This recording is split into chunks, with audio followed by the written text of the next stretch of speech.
10 محرم میں پیش آنے والے اہم واقعات۔ نمبر 1، حضرت آدم علیہ السلام کی توبہ کی مقبولیت۔ نمبر 2، فرعون سے حضرت موسیٰ علیہ السلام اور ان کی امت کی نجات۔ نمبر 3، کشتی نوح اسی دن جودی پہاڑ پر ٹھہری۔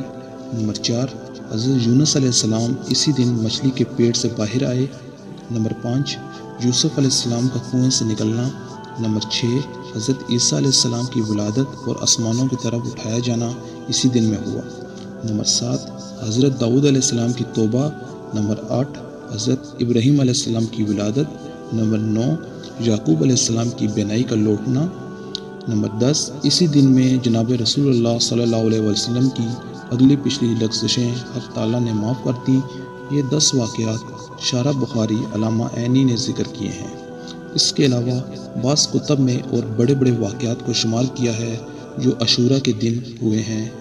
چند یہ ہیں: حضرت آدم علیہ السلام کا نبوت کے لیے منتخب ہونا، حضرت ادریس علیہ السلام کا آسمانوں کی طرف اٹھایا جانا، حق تعالیٰ کا حضرت ابراہیم علیہ السلام کو خلیل بنانا، رسول اللہ صلی اللہ علیہ وسلم کا حضرت خدیجہ سے نکاح بھی اسی دن ہوا، اسی دن قیامت قائم ہوگی، اسی دن میں سیدنا حضرت حسین رضی اللہ تعالیٰ عنہ کی شہادت کا واقعہ پیش آیا۔